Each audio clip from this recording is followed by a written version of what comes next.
Hello, everyone. Good evening. I always am so used to saying good morning, but good evening, good afternoon, whatever you want to call it. Welcome. My name is Panayota Papadopoulos, she, her pronouns. I'm here with Turning Point of Lehigh Valley as the training and education advocate. We have a really great set of speakers and panelists with us today to share a little bit on behalf of or in honor of Sexual Assault Awareness and Sexual Assault Prevention Month.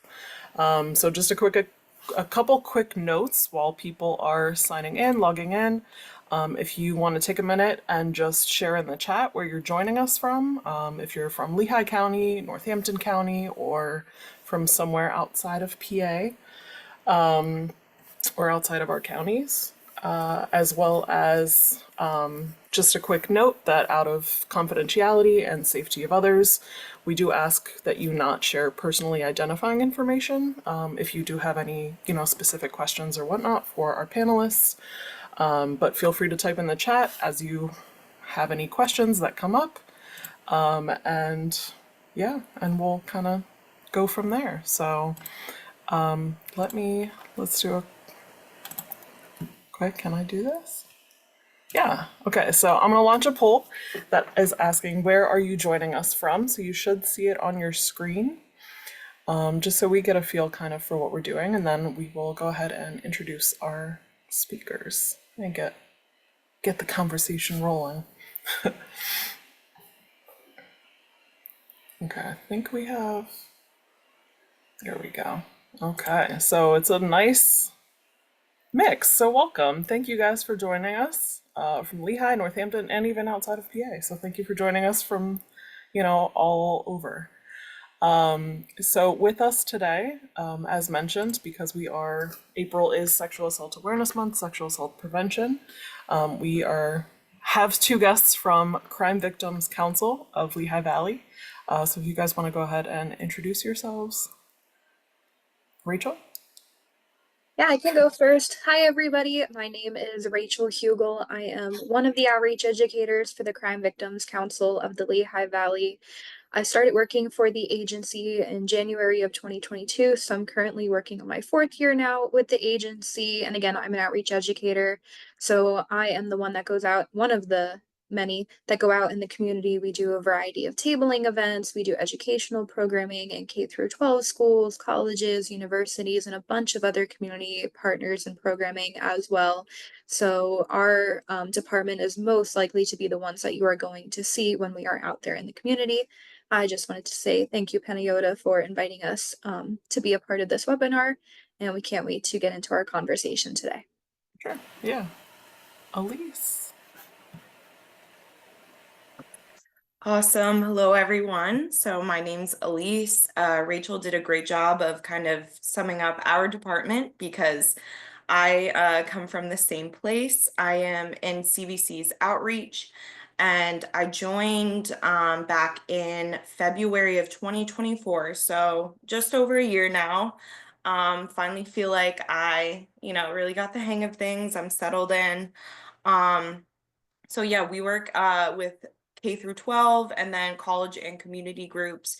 So like Rachel said, we're kind of all over the place.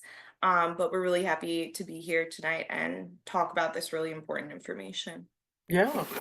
Thank you. No, this is great. For those of you that aren't aware, so if you are not necessarily in this work, pretty much every county in the United States, I believe, for sure in PA, has an agency that you can reach out to for support, whether you're going through domestic and intimate partner abuse or experiencing a victim of some sort of crime or sexual assault or anything of those natures. So in some counties, they are joint agencies. In others, like Lehigh and Northampton County, where we are, they're split up. So we're kind of like partner agencies, but in different avenues, right? We kind of support one another very frequently.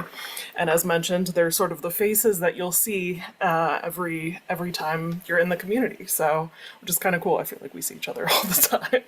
But I'm super grateful that you guys are here today. One thing that I think overlaps with, domestic and intimate partner abuse and sexual assault and, crime period, right, is that dynamic of like power and control that often comes up, right, where a lot of times you'll see this power imbalance that's intentional, that's coercive, right? To where one person, the perpetrator of whatever the thing is, right, is trying to control the other person, whether it be finances or, their digital use, their social engagements, et cetera, et cetera. So, since we're talking about kind of that sexual assault, sexual abuse awareness, this is your bread and butter, so to speak, right? What are the signs and symptoms that often show up before we start to notice more of that like sexual violence or that those extreme symptoms of sexual assault? What signs should we look for? Yeah, so a lot of times we've noticed this as well when we do a lot of educational programming that when we're talking about the red flags and the warning signs and what to look out for, everybody comes to the conclusion that we all know the big things and what to look out for, especially when it comes to sexual assault or rape. And I've had a lot of conversations with individuals that are younger, much older, where we sadly are really good at dismissing or completely disregarding all what I call the little baby red flags that end up happening a lot of times that are like the small forms of control that start to happen. And it doesn't have to be in a romantic relationship. It can be when there is some power dynamic or control being trying to be thrown into a situation. So a lot of times that could be jealousy and that turns into control because an individual might be telling you, I don't want you hanging out with this person anymore. I don't want you talking to this person anymore. And that might be in person, or they might be telling you that you can't talk to certain people on social media anymore. They might be telling you what you can and cannot post on social media, who your friends or followers might be. And it starts to kind of have this trickle effect where this person feels like they can control every little thing that you do. They might also start to make sly comments where you start to question and feel like you might need to go to them in order to check in before you can kind of just go and do your own thing. Mhm. So there's a lot of little baby red flags I would say that end up happening that sometimes we're just like, oh, it's nothing, it's not that big of a deal, and then it turns into a much bigger deal over time. And the way I try to explain that is because the abuser, the person that's taking advantage of the situation, is trying to see what they're more likely to get away with first before just jumping in and going to the very far end of the spectrum and being very extreme. So if they're likely to get away with this one little thing, then they might try something a little bit more serious further down the road until finally, it's already gone to that far end where we're like, whoa, we know this isn't okay, but how did it get to this point? So those are those things that I would definitely start to look out for. And a lot of it really comes down to, as you mentioned, the power dynamics and having some sense of control over another individual. Mhm. Yeah. One thing you mentioned, which I think is interesting, right? Number one, you're right, right? It doesn't necessarily have to be an intimate partner relationship where, we think of it a lot of times in the workplace, but that's sort of like sexual harassment or, comments that people might throw out and see kind of what they can get away with.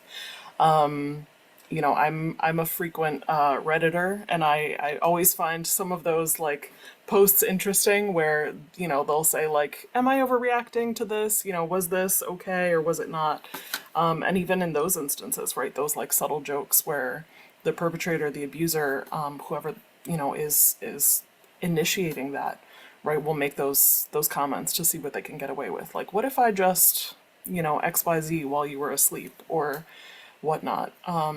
So yeah, absolutely. It's almost like pink flags or like yellow, right? If you go by like a stoplight or something. I think I know we do a lot of work with the colleges as well. So is there anything specific, like age-wise, that might play into signs that maybe, either younger or older might vary based on age? I would say it might depend on the population and the age that they're at.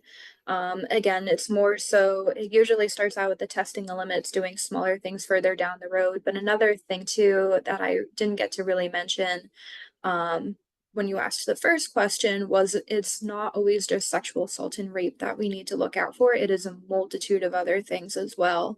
And when we do our programming, we actually talk about sexual violence and how it's an umbrella term because there are many other things, many other categories that can be happening and it still be a form of sexual violence, even though a lot of times I think society in general solely focuses on sexual assault or rape. And that is one of the things that can happen, but it can also be voyeurism, which is the peeping Tom situation where somebody is like peeping in your window when you're changing or trying to look into the boys or girls' locker room when people are changing or showering.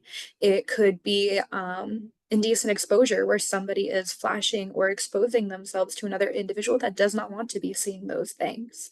And this can also happen digitally as well, where people are sending unsolicited pictures of their private and genital parts to an individual. And all of a sudden you open up your phone and you're like, whoa, like I did not ask for that. I did not want to see that whatsoever. Right.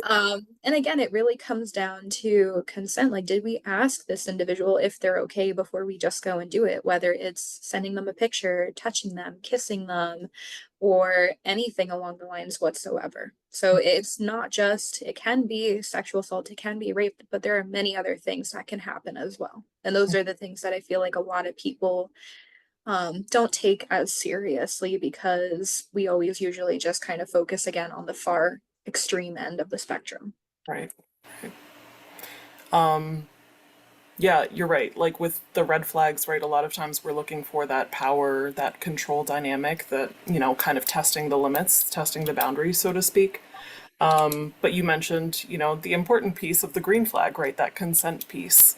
Can you talk a little bit about how do you teach consent? How do you talk about consent? Because I think a common concern that people have is like, well, I don't want to ruin the mood. I don't want to bring this up in a moment where like, okay, now I just killed everything. So how do you talk about consent and how do you encourage that both in your relationships, but like also as you go out and teach and do your outreach?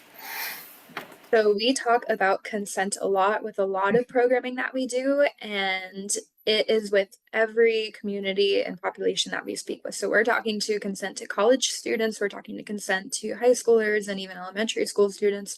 We're also trying to teach parents how they can teach their kids what consent is, because a lot of times when we have the conversation around consent, a lot of people just think of it in sexual terms right away. And of course, that is a big part of our conversation with us being known as the local rape crisis and victim advocacy center. However, my biggest thing when it comes to talking about consent is we're simply asking somebody for permission before we just go and do it.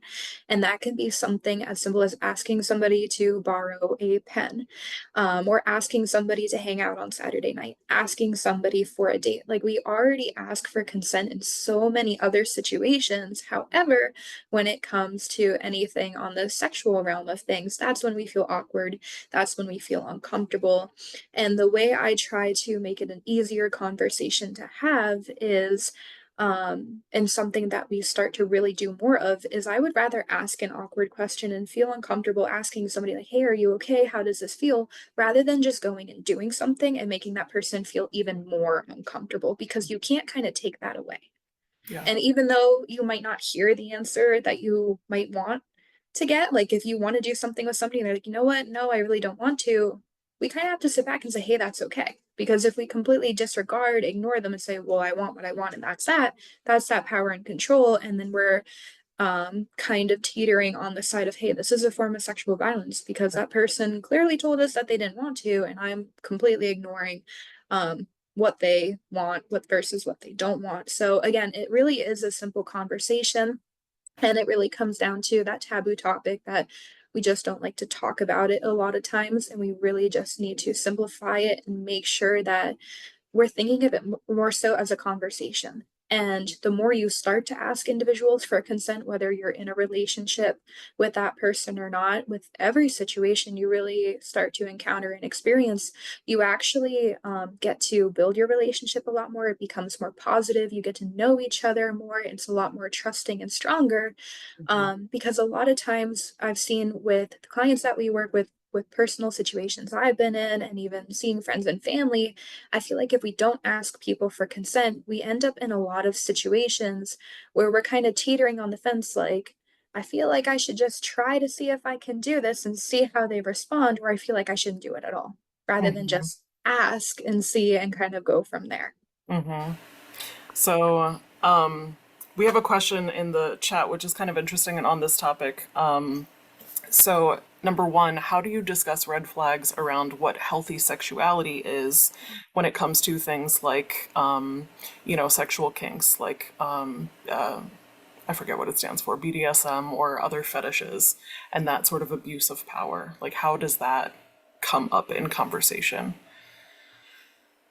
We'll start. That's a good that's a good question. I didn't Yeah. expect to get something like Yeah. that, especially when I'm usually working with high schoolers. That's Yeah. definitely not a question I get asked, but it's Yeah. something really good to consider, especially with older adult populations as well.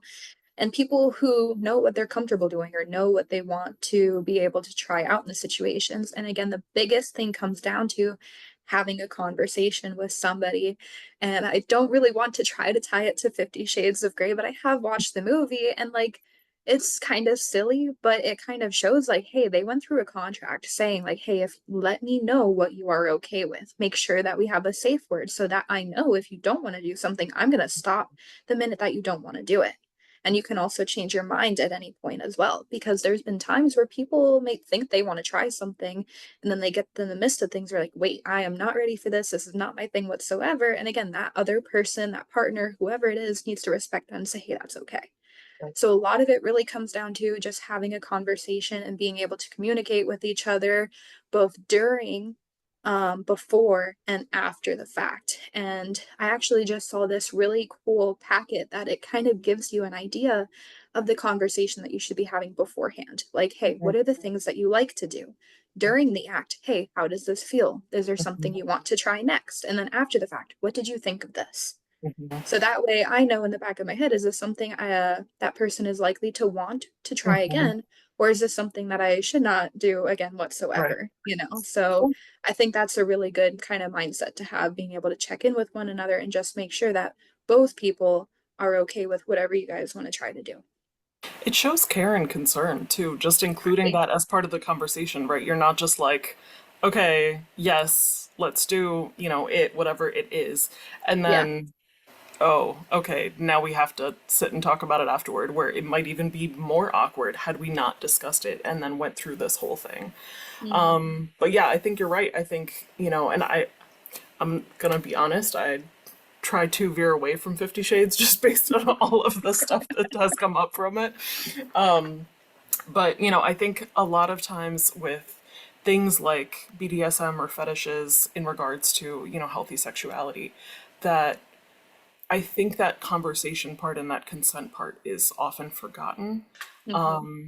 Like, one big thing that often comes up in intimate partner relationships is strangulation, right? And a lot of people will kind of fetishize the idea of strangulation within their sexual lives.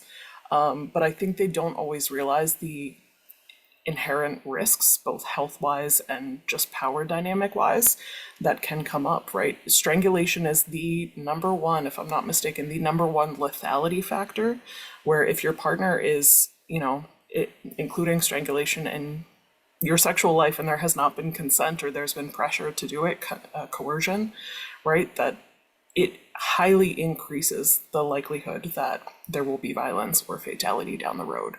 So I think again that conversation, that consent piece really needs to be at the forefront of the relationship to recognize that it is a healthy dynamic. And if there's not, I think that's where we come into the conversation of coercion, right? So that was another piece of this question. Can we discuss like how you talk about coercion and where that falls in the conversation of consent? Yeah, so when it comes to having the conversation about consent, some of our biggest things to make sure when we're asking somebody for consent or when somebody is asking us for consent is that it is completely voluntary. So that person at any point, no matter who the other individual is, should always have the choice of saying yes or no. And a lot of times there might be this feeling where maybe they have some type of power dynamic over us, like maybe it's a boss versus an employee. We've had teachers pressuring students, even school resource and police officers, and then just general members of the community, where that individual feels like if I were to say no, something else is likely going to happen. Or I might not have a choice whatsoever because then this is going to happen and then this is going to happen and it's going to have a huge impact on me altogether. And we've even had situations, and I'm sure you've experienced this at some point working with survivors of domestic violence and intimate partner abuse, is that sometimes there's this mindset that because I am somebody else's something, whether it's husband, wife, boyfriend, girlfriend, whatever it is, that I owe them something. And Hmm. I love being able to talk to people out in the community and say, even when you are married and you're 60 years old and you have grandkids of your own, you do not owe anybody anything. And I Hmm. used a silly example where it's like, I love my husband to death and I come home and I give him a big hug and I give him a big kiss. But there are some days where I get crabby and I get moody and I don't want to be bothered Don't and I talk to don't me. want to kiss, Right. right? I Right. don't owe him that. And him being a healthy partner who respects me is going to say, hey, you need some space, I'm going to give you that. But Hmm. there are abusers and people that try to control other individuals where they will say things like, you're my wife, you're my husband, you owe me this, you should be doing this all the time, you should want to do this. And that's not the case. So no matter who you are, no matter who that other person is, you should have the choice to say yes or no at any given point. And another big thing too, especially what we see with relationships or even in the hookup culture, is you might have consented to having sex last weekend doesn't mean you want to have sex this weekend. It is specific on the day, it is specific to the activity. So, for example, let's say you're okay doing something orally, does not Hmm. necessarily mean you want to do something vaginally or anally. So, Hmm. again, consent is very specific, and this is why we need to make sure we're having conversations and being able to check in with one another. Because again, we can't just assume, and everybody's moods and mind can change. We might be perfectly fine one day, and the next, like I said, we might not want to be bothered. We might not want to be touched. So that's why we need to check in with one another. So we're not just making assumptions and causing harm, even if we didn't necessarily mean to. Again, so even though it might feel a little awkward or it might feel a little uncomfortable asking somebody a question and it can seem silly, I would rather ask that awkward or uncomfortable question rather than throwing that person on the spot doing something and not really being able to take it back after the fact. Right. Right. And I think too the with again with the topic of like consent and coercion and stuff too, I'm thinking about, if I have kids, right, how do I teach them those concepts? And I've seen videos of parents where, they'll teach them consent around the topic of like, do you want a hug or do you want a high five? Or, like instead of making it necessarily, inherently sexual, just teaching the concept of like, hey, you are allowed to say no, or you're allowed to say, I would prefer this instead. And it doesn't have to be, just immediately giving in and being pressured into something that you're not necessarily comfortable with, which I think is really important. So I think also the dynamic of coercion comes up a lot, with abuse dynamics as well. Again, it comes back down to that power and control dynamic where it's not necessarily an inherently like, what am I saying? Like I had a question during a presentation once that was, you know, okay, like you can it has now been approved of or accepted into the legal system that marital rape can still be rape, right? Even if you're married to the person. But somebody had the question of what if somebody withholds it intentionally? Can that be abusive? And I think it can go both ways, right? Whether on one side of the spectrum or the other, right? If there is some level of pressure or coercion. Now, granted, hopefully, right? Like you said, hopefully you do want to mostly do those things with your partner. But at the same time, there are days, there are times, health wise, whatnot, that may cause you to want to pull back, and that should be okay. So when we're talking about coercion, I think a big piece of all of this, especially in our modern day and age, right, is this digital component, right, of, especially with the younger generation, but even to a degree with the older generation. I think we think a lot when we think digital or technology, we often think social media, right? Internet. But that could also just be like watching TV or like limiting use of the phone in the home or things of that nature. But how have you noticed technology kind of tie into sexual abuse or sexual coercion in your work? No pressure. So, I mean, um, technology has unfortunately, I think putting it simply, enabled abusers in new ways that we have never even considered or thought of before. Um, and this adds, technology adds an interesting component to sexual violence and dating violence because it forces us to acknowledge that other types of violence exist outside of that physical picture. So, one of the big types of sexual violence we talk about sometimes because of how much it intimidates someone is stalking. Mhm. And that is now a type of sexual violence that has been immensely exacerbated by the rise of technology, not just social media, but every time a new device, phone, tablet comes out, it seems like there's some new capability within it, whether it's location tracking, whether it's online banking, Mm. tracking phone calls, so logging into your phone statement. um, you can essentially do anything with technology now. And, we really start to see an increase in risk and harm in intimate partner dynamics because now we're talking about two people who are very close in proximity. So with that proximity component, there's a higher risk for password sharing. Yeah. Sometimes, a person will willingly give their password or login information to someone because of practical reasons or they trust them. And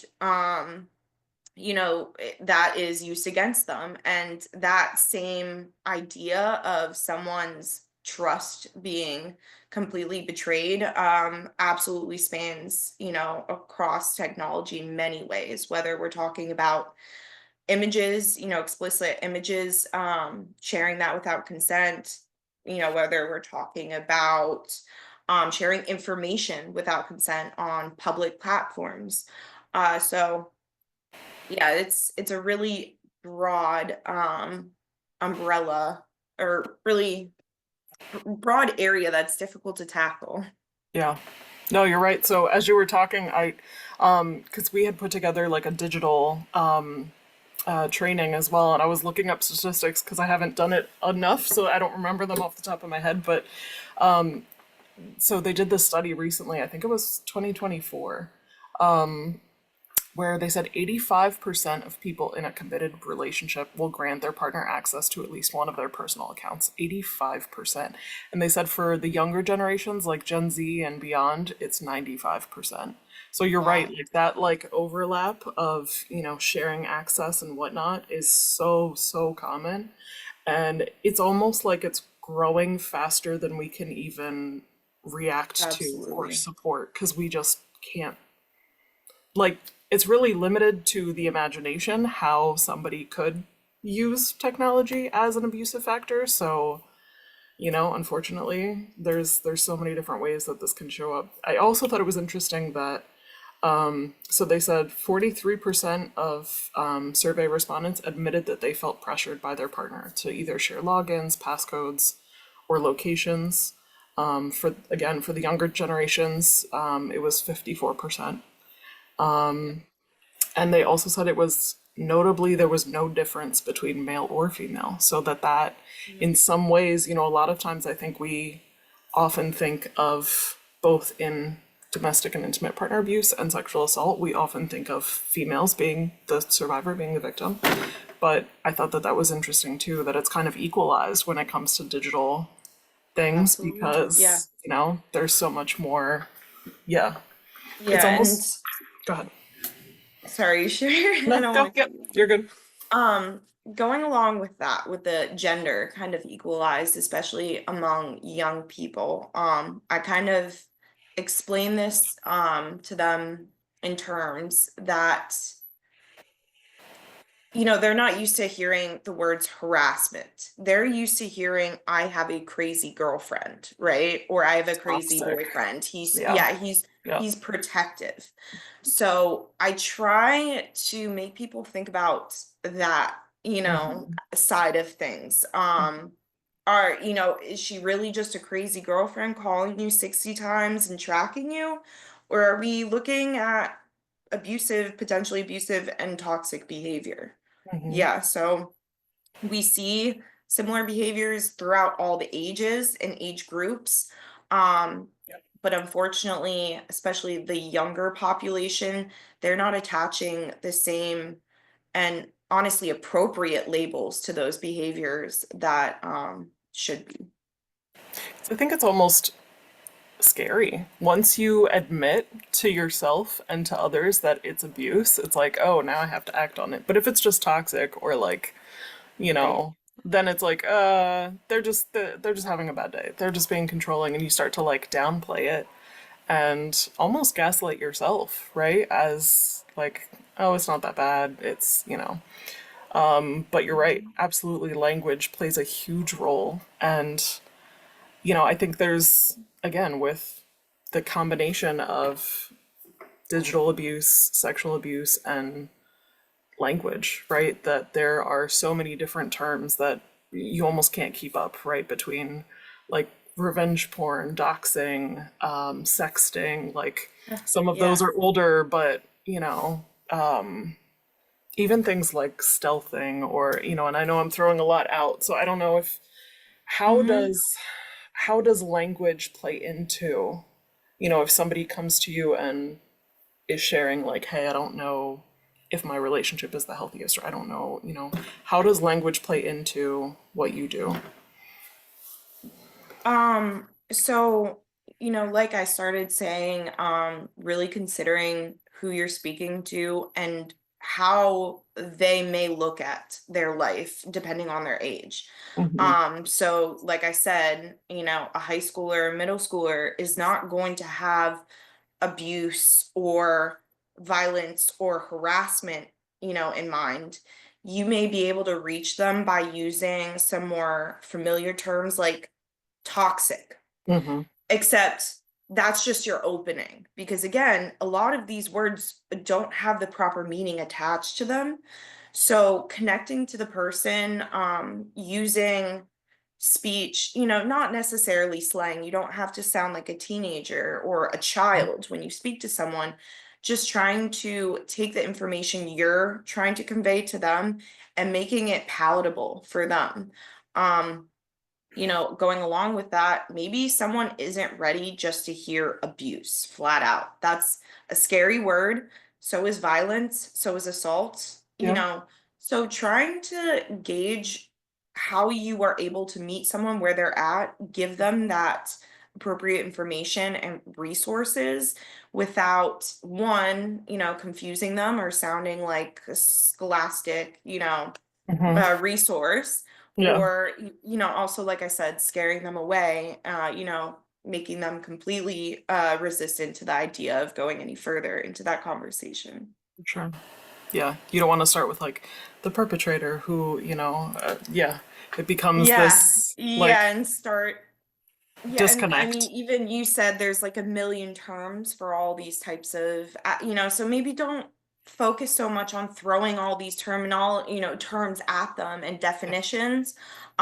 Just trying to expound on what they just told you, Yeah. kind of worm things out from there. Yeah. And I think like you said, if you look at the basics, right, what you're really looking for to recognize if it's abusive or, has that power dynamic is if it's that pattern, right? It's happening over time. It's that pattern of coercive control, right? Where Absolutely. we're not it's not like a one-time thing where I tell my partner like, "Hey, you did this thing and I really didn't like it or it upset me. Can you do this?" And they're like, "Oh, my bad. Like I really didn't mean to. How can I do this better?" Right? And it becomes this conversation for further healing and further connection. That just means, right, nobody has their own manual, right? Everyone has their own user manual, Exactly. and we all Yeah. need to kind of explain to our partners and explain to our people, our loved ones, like what we need. Everyone's different.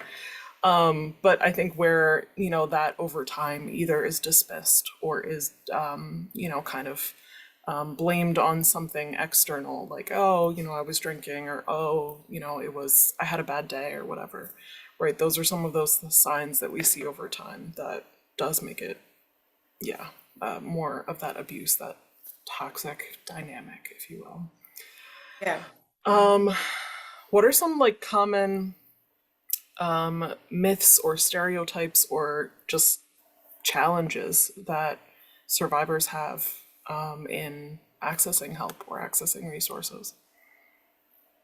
So, um, there's a ton of myths circulating around either victims or what constitutes as sexual violence or serious enough. Um, but I mean, I usually like to start with one of the biggest myths that I hear bounced around, in almost any setting, whether it's school, community, is that people make false accusations and false police reports all the time. So that diminishes the credibility of everyone else. How can we know that they're not lying? Well, something to completely nip that in the bud, end it where it starts, is pulling out a statistic, which is that between 2 and 8% of all police reports for sexual assaults are false. And that is the same exact rate as any other federal crime Right. or felony. Right. So that, you can't really argue with that. So that also perpetuates this idea that we have to have evidence or we need to look for something else to be able to believe someone. So if someone has been assaulted in any way and maybe they can't remember the details of the night, either because they were intoxicated or incapacitated in some way, or because their brain simply disconnected, to sum it up, as a Disassociation. survival. Yeah. Yeah, disassociation as a survival mechanism. So victims question, do I have what it takes for other people to believe me? And Mm-hmm. if that's the first impression that victims unfortunately fall onto, it's going to be hard, and usually it takes a while for that person to gather the courage or find the right resource to get any type of help, whether that is reporting, hospital treatment, or just counseling.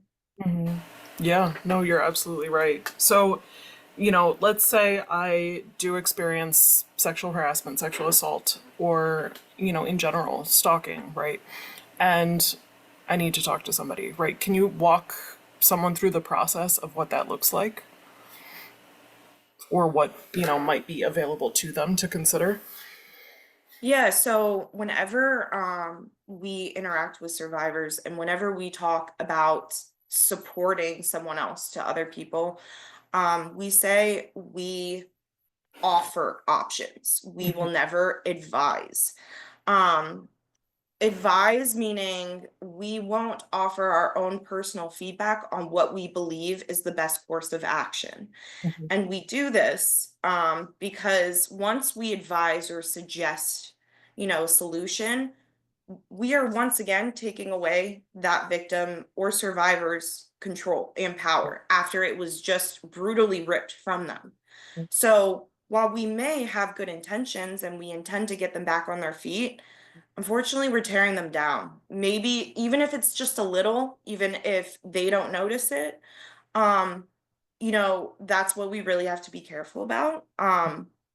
But again, we will discuss the pros and cons associated with each option if that's something the victim or survivor wants to go into.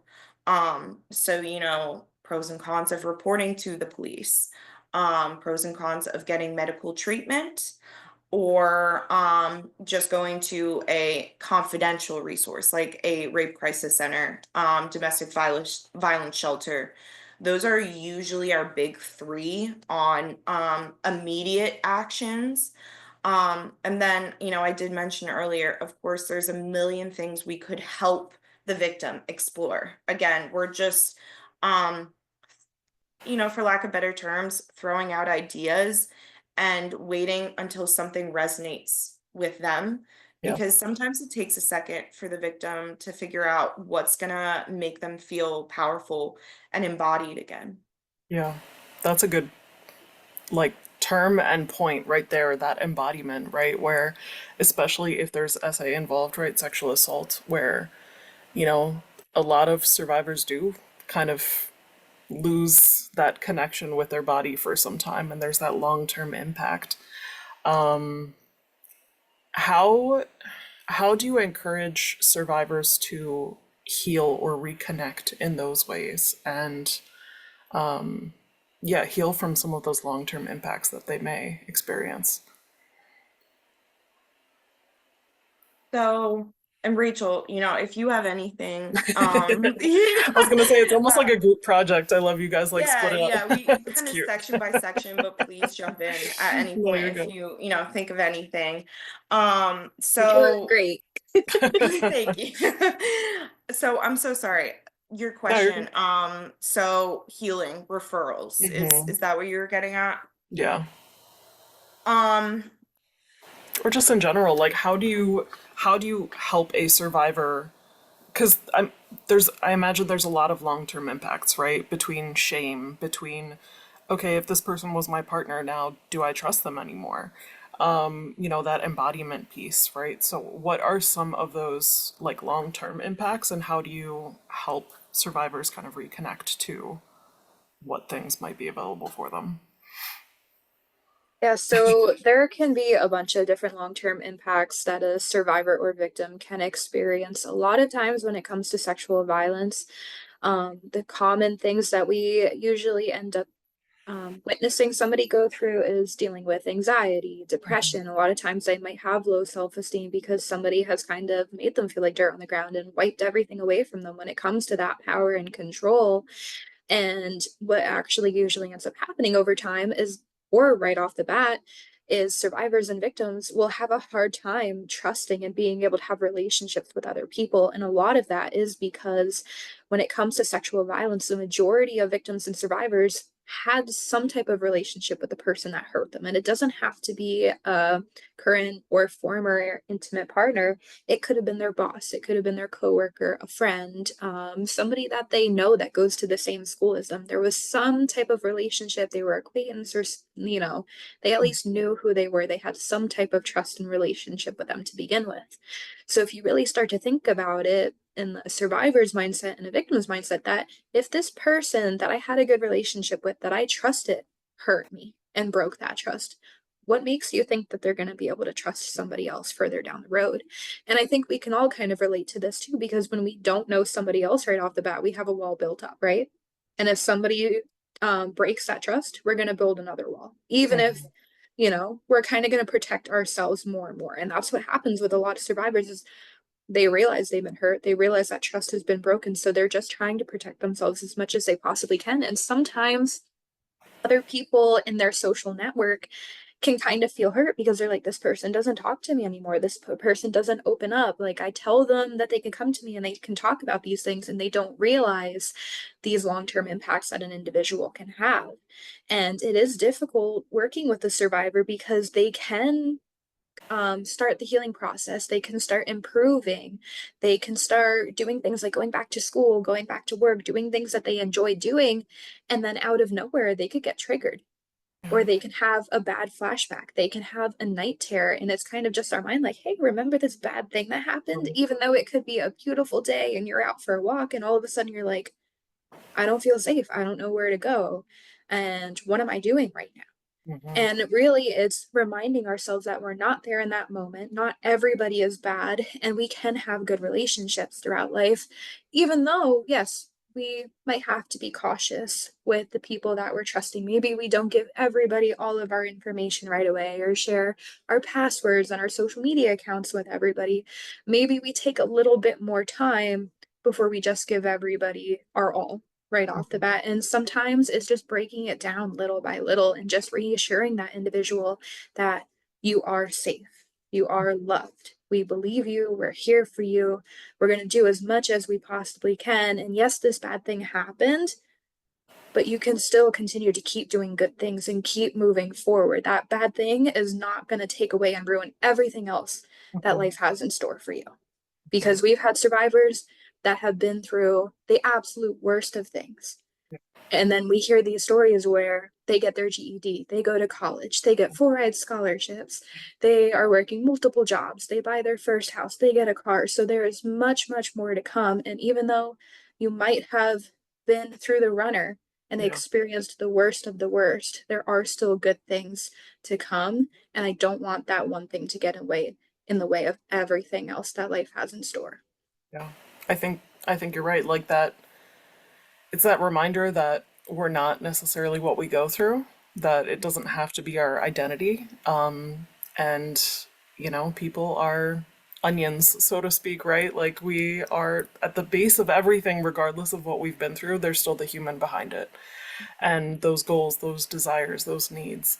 I think it's interesting though, sometimes I've noticed, people who go through trauma, they almost have one end of the spectrum response or the other, right? They might completely wall up and kind of shut people out and just, nope, you're not getting through. I have added wall on top of moat on top of dragon. Like you cannot enter into my zone, right? But then there's also the opposite where it's like, well, now I have nothing to protect because this thing has been taken from me or whatnot. So I'm just going to give it freely to anyone and everyone and kind of, not necessarily protect those important things, those values to themselves. So you're right. I think it has to do with that healthy dynamic, right? Creating a fence, not necessarily a little garden fence, not necessarily a moat and a castle, but like that, we have a gate, we welcome people in when we're ready to, and encouraging them to, reach out.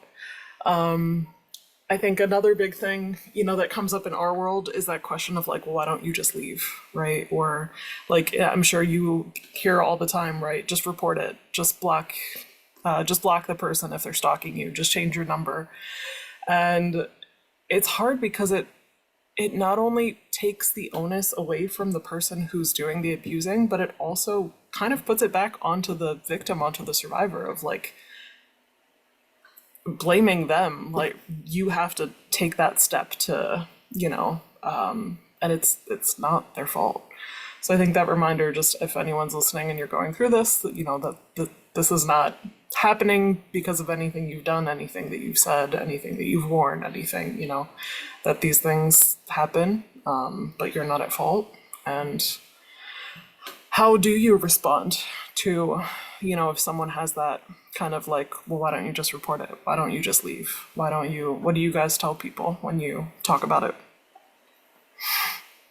Yeah, so sadly, I feel like a lot of times people think it's so much easier because they're not the ones in that position right then and there, and they don't realize all the other things that are a part of the equation, especially if it is like an intimate partner relationship. There is love and feelings attached. There is mixed emotions. And a big thing too when it comes to situations, whether it's an intimate partner or just somebody that you have a good relationship with, is you've developed that relationship. There is trust there. A lot of times that's been built up toward the beginning. And another thing, too, is that confusion when we talk about the cycle of violence, where things can kind of be good at certain points, and a relationship can actually be really healthy and normal at certain points. And then all of a sudden we go through all this bad stuff and we're like, what do I do? And then it's good again. And then it's really bad. And it would be probably a lot easier for a lot of people that if things were bad 24/7, they would be more likely to leave. But with those emotions, with this cycle of violence where you're in the honeymoon phase and then the tension, and then the explosive moment, these individuals, survivors and victims, a lot of times get confused. They feel stuck in the middle. And there's so many other parts to the equation that it's not as simple as just being able to leave the situation. And a lot of times, too, we know this, especially with cases of domestic violence or where somebody is really violent right off the bat, that the point that person tries to leave, end the relationship, end the abuse, whatever it might be, is actually the most dangerous.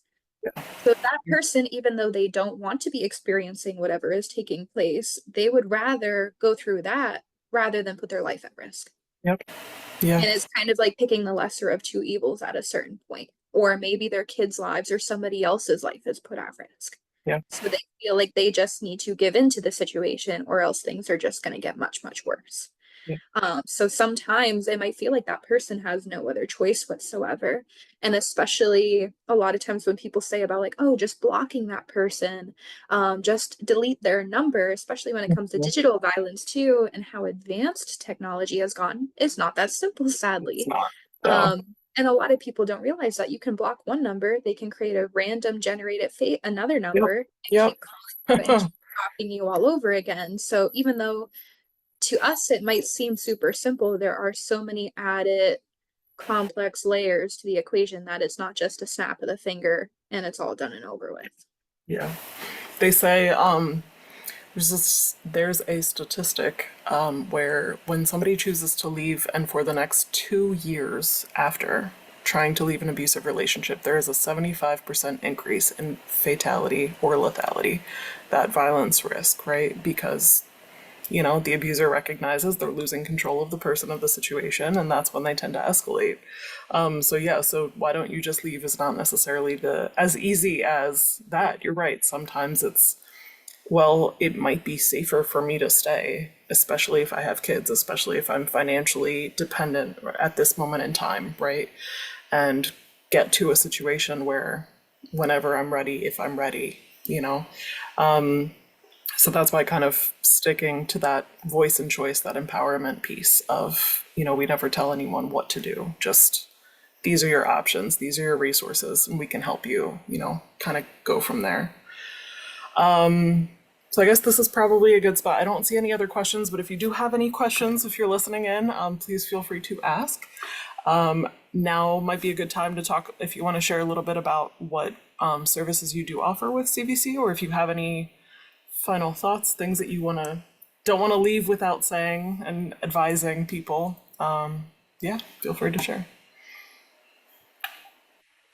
Okay, yeah, so She's like, I I guess do, that part's me. yay, I'm back. So No, you're good. I do realize that when we introduced ourselves, we didn't talk about the agency where we come from Mhm. at all. So I mean, Rachel at one point did mention that we are Northampton and Lehigh County's local rape crisis and advocacy center. So that is our fancy official title. But everything we do is completely confidential and free. So included within that is trauma-informed certified counseling, police, hospital, court accompaniment for advocacy there. um, we have outreach, of course, and community engagement and education. So that's what Rachel and I do, along with one of our newer bilingual educators who joined the team. So all around advocacy, support, resources, and referrals out. And then, arguably, one of our most valuable or the most valuable resource is our 24/7 crisis hotline. So this is pretty broad. It can really be used for a lot here.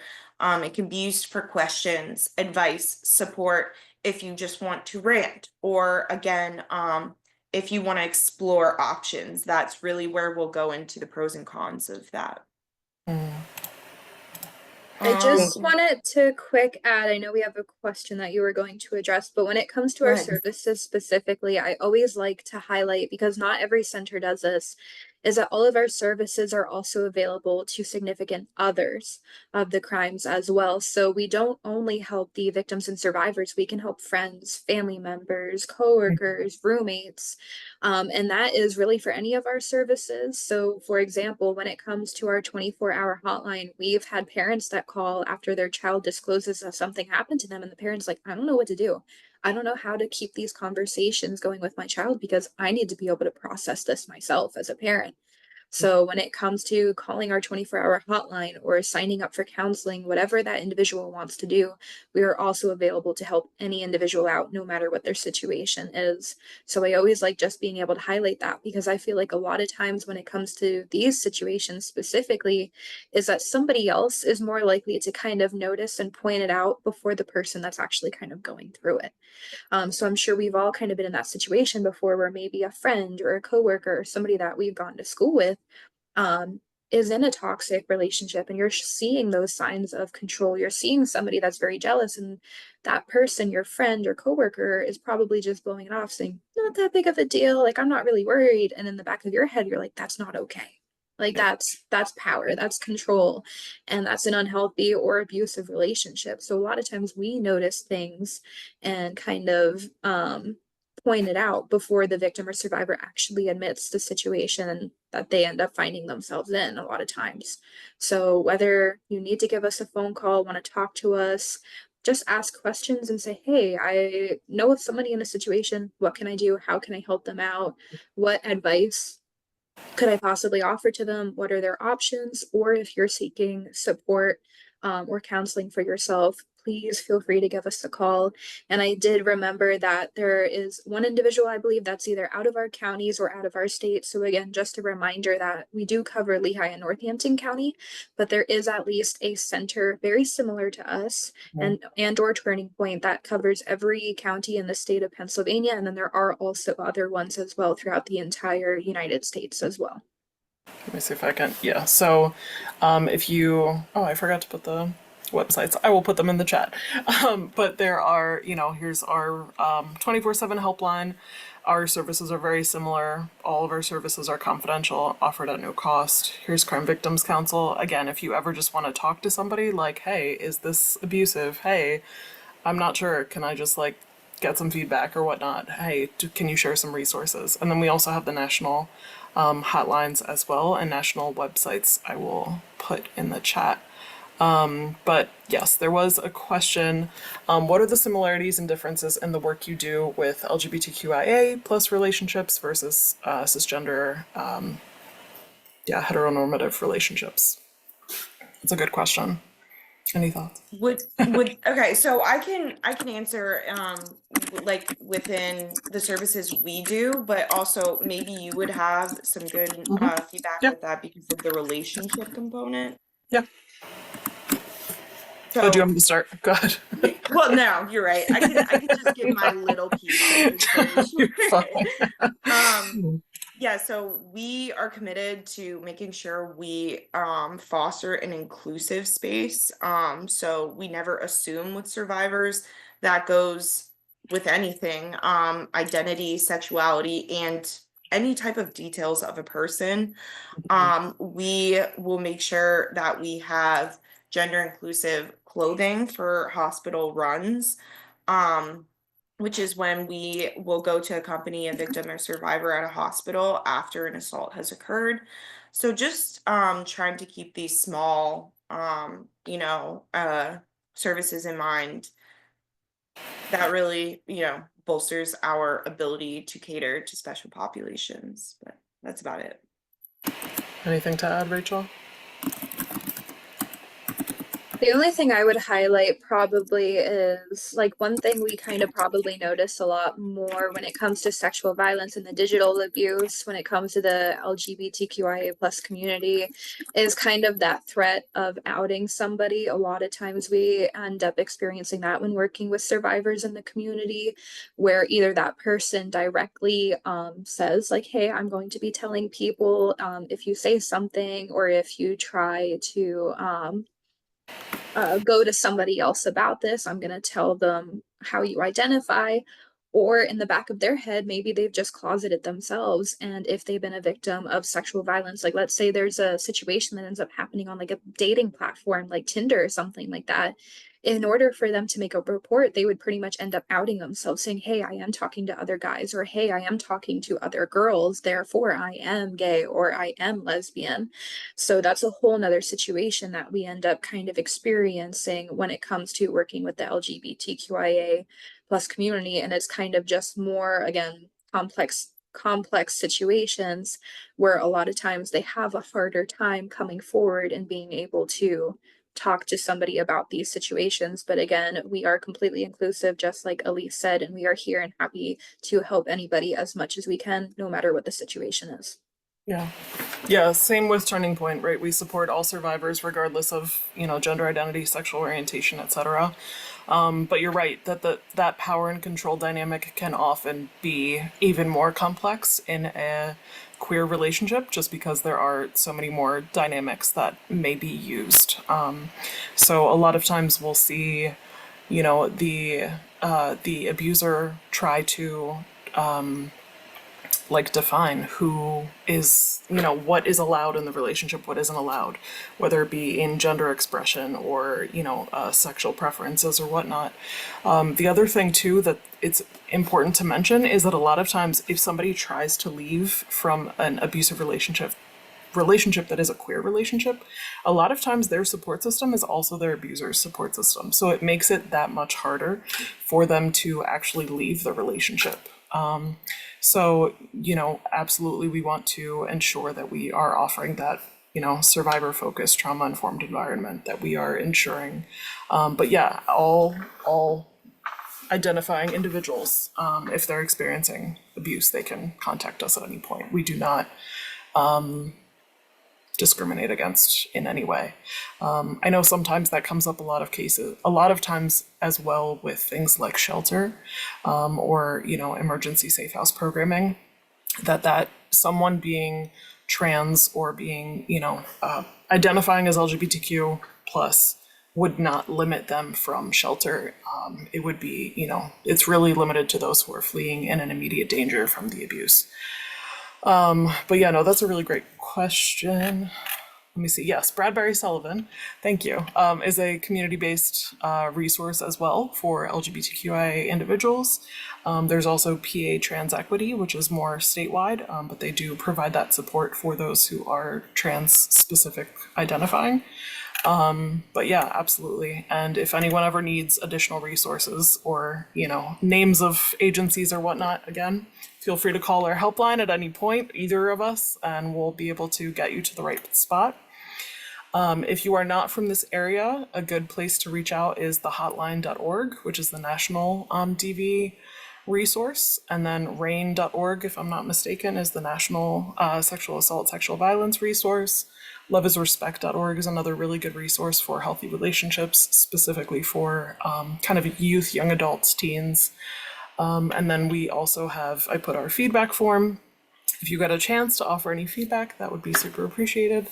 But yeah, thank you guys so much for being here, for taking time out of your busy evenings. And thank you. Yeah, Rachel just put her email in the chat. Thank you for reminding me. I always have trouble trying to navigate between hosting and making sure that I'm typing everything out as well. But if you have any questions for Rachel or CVC, feel free to email. If you have questions for our team, feel free to email us as well, training@turningpointlv.org.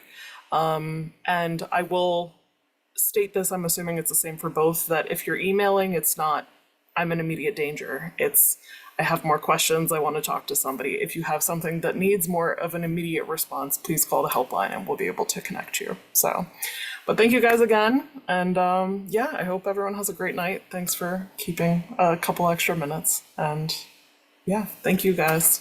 Stay safe. Thank you. Thank you. See ya.